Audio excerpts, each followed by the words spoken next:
साथियों नमस्कार। मतदान हो चुके हैं और आज अब तक जितने भी अपक्ष खड़े हुए थे या अपने पार्टी से को छोड़कर दूसरे पार्टी से जाके चुनाव में नगर सेवक बनने के लिए, पार्षद बनने के लिए खड़े हुए थे, वो सब के सब जब तक चुनाव के पूरे परिणाम नहीं आ जाते हैं तब तक सब जीत रहे हैं। इसीलिए मैं सबको जीत की अभिनंदन करता हूं।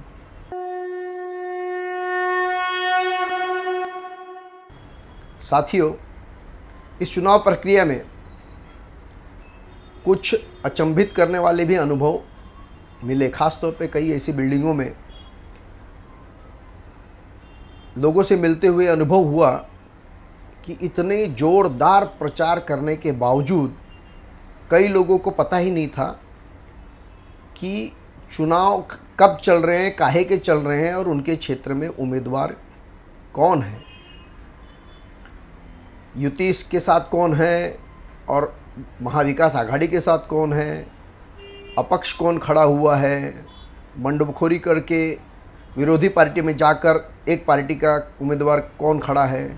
इसकी कोई भी जानकारी आम जनता मतदार तक नहीं पहुंची। जो भी हल्ला गुल्ला चुनाव का हो रहा है और जीत और हार तय किए जा रहे हैं, ये केवल और केवल मीडिया में दिख रहे हैं, या तो जो राजनीतिक रूप से थोड़ा बहुत जागरूक कार्यकर्ता कहो या सिंपैथाइज़र, सहानुभूति रखने वाला पार्टी के साथ में, इनके बीच में ज़रूर थोड़ा माहौल बना है। ख़ास तौर पे जो बिल्डिंगें हैं, ऊंची ऊंची अट्टालिकाएँ हैं, यहाँ के जो मतदार हैं वो पूरी तरीके से इस चुनाव प्रक्रिया से अपने आप को कटा हुआ महसूस कर रहे हैं। आड़ी बस्ती में या स्लम्स में, झोपड़पट्टी में, चाल में, जहाँ पे मतदाता को दिन रात ऐसे पार्षदों की आवश्यकता पड़ती है, गटर मीटर वाटर की, वो लोग ज़रूर थोड़े बहुत सक्रिय दिखे। मोर्चा रैली में जाके उन्होंने एक माहौल बनाने का पूरा प्रयास किया, लेकिन जो बुद्धिजीवी वर्ग, ख़ास तौर पे जो समृद्ध इलाकों में रहता है, वहाँ पे ये जो चुनाव है और कौन उम्मीदवार है, इसके बारे में बहुत सारा भ्रम देखने को मिला। साथियों, ये कहीं न कहीं हमारे पार्टियों की और उम्मीदवारों की विफलता है कि ये आम जनता को, बुद्धिजीवी जनता को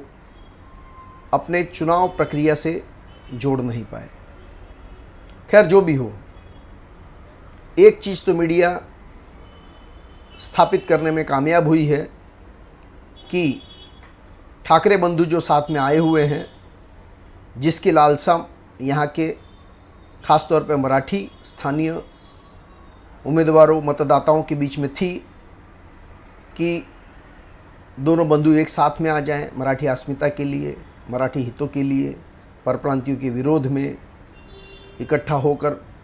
लड़े चुनाव। ये उनकी अभिलाषा जरूर उसकी पूर्ति हुई है। और मीडिया में जैसे बताया जा रहा है कि कई दिनों से इस अपेक्षा के साथ तरस रहा हमारा मराठी मतदाता इन दो भाइयों को एक साथ आने पर अधिक से अधिक मतों से इनको जिताएगा। ख़ास तौर से जो मीडिया, जिसे कहते हैं पेड न्यूज़, वो तो ये स्थापित करने में कुछ हद तक कामयाब दिखती है। और 16 तारीख को जब तक पूरे परिणाम नहीं आ जाते हैं तब तक ऐसा ही कुछ माहौल होगा। जबकि हम जानते हैं कि जैसे ही परिणाम आएंगे, महाराष्ट्र में 29 महानगर पालिकाओं में आप देखेंगे कि महायुति प्रचंड बहुमत के साथ में करीब करीब 26 से 27 महानगर पालिकाओं में अपनी सत्ता बनाने में कामयाब होगी और इस डबल इंजन को तीसरा इंजन लग जाएगा। और जो जनता से पहला जो जुड़ाव आता है जिस राजनीतिक संवैधानिक पद पर बैठे हुए पदाधिकारी का, चुने हुए पदाधिकारी का, ऐसे आम जनता को वो अधिकार ज़रूर मिलेगा कि वो अपने दिक्कतों के लिए अपने पार्षद के पास, अपने नगर सेवक के पास पहुंचकर अपने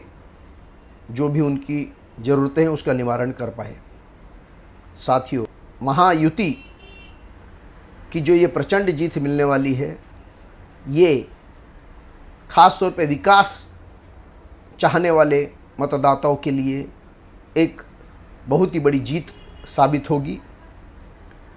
केंद्र सरकार को भी और राज्य सरकार को भी अपनी योजनाओं को ज़मीनी स्तर पर धरातल पर उतारने के लिए पिछले 7-8 साल से जिस प्रशासनिक अधिकारियों के भरोसे रहना पड़ता था और उनके ऊपर लगाम रखने के लिए या उनको दिशा देने के लिए, जनता को अपनी योजनाओं से जोड़कर सही योजना बनाने के लिए, उनका कार्यान्वयन करने के लिए जो इतना निधि जमा होता है, वो जनता की मर्जी से उनकी प्राथमिकताओं के अनुसार उसको लगाने के लिए, उसका नियोजन करने के लिए जो एक जनता की आवाज़, एक पार्षद, एक नगर सेवक की कमी थी, उसकी पूर्ति हो रही है। और राज्य सरकार और केंद्र सरकार को अपनी योजनाओं को घर घर तक पहुंचाने के लिए अपना एक हक का जनता के बीच से चुना हुआ एक नेता मिलने वाला है। साथियों, उम्मीद करता हूं कि जो ये आभा मंडल ख़ास तौर से मीडिया ने बनाया हुआ है, इसको आने वाले परिणाम तोड़ते हुए